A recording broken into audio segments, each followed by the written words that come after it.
Bom, vamos voltar então a Londres. Vamos voltar a falar com a Cecília Malan para ela atualizar aí umas informações para a gente. Queria que você falasse um pouquinho sobre qual é a situação, o que você sabe aí na Europa, em Londres, dos médicos e dos pacientes que estão lá dentro. E também se Israel, as forças de Israel encontraram de fato o que eles estavam pretendendo encontrar, que eles dizem que existe, que é uma espécie de centro de comando, né, do Hamas nos subterrâneos do hospital. Leilani, um depoimento que me marcou muito foi um dos médicos dizendo assim: todos nós que aqui estamos já aceitamos que vamos morrer aqui. Imagina essa situação.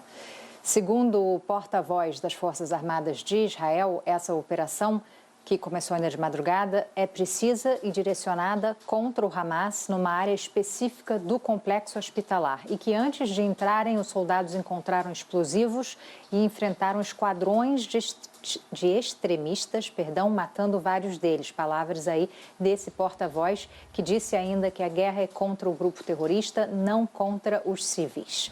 O exército israelense divulgou essas imagens que a gente vê aí agora de soldados levando suprimentos médicos, comida e incubadoras para bebês prematuros. O Ministério da Saúde do Hamas disse à TV Al Jazeera que os setores de emergência e de cirurgia foram invadidos. Agora, é sempre bom lembrar que é muito difícil verificar de forma independente o que está acontecendo dentro do maior hospital de Gaza, que também se tornou, como você bem disse, um campo de refugiados onde milhares de pessoas buscaram abrigo contra a ofensiva terrestre de Israel. Mas a agência de notícias Reuters divulgou imagens de médicos e enfermeiros transportando pacientes pelos corredores do Al-Shifa em meio a uma intensa fumaça. É o que a gente vê agora, protegendo o rosto, sem luz, sem energia. Os Estados Unidos, maiores aliados de Israel, afirmam que civis e pacientes devem ser protegidos e que não querem ver um tiroteio num hospital. Pela primeira vez, a Casa Branca corroborou a alegação de Israel de que existe um centro de comando do Hamas no subterrâneo do Al-Shifa, com os terroristas operando em túneis subterrâneos.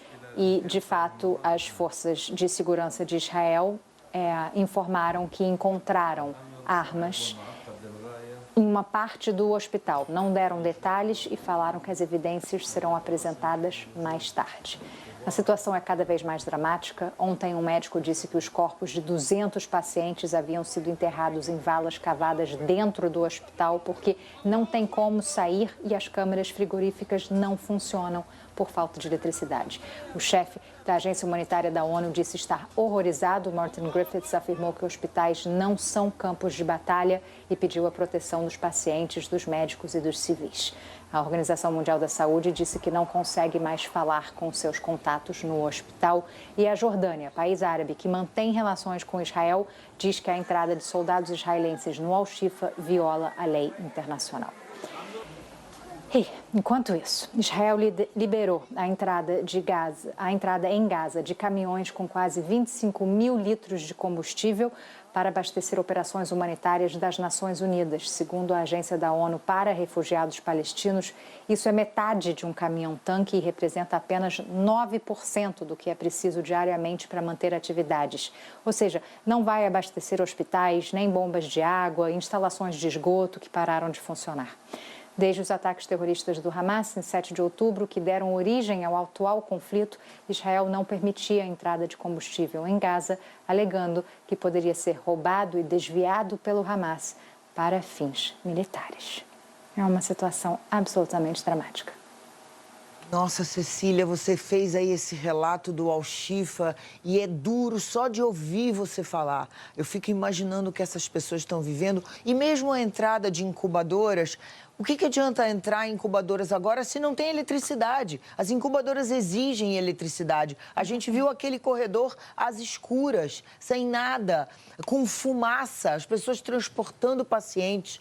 Olha, é uma coisa que é inacreditável isso, é inacreditável. Bom, pelo menos tomara que tenha um resultado positivo nessa operação, que eles encontrem, que eles desmontem esse centro de operações e deixem o hospital funcionar, né? Porque é uma situação aflitiva essa e muito provavelmente, de fato, contra as leis internacionais que garantem a segurança de civis nas guerras. Obrigada, Cissa.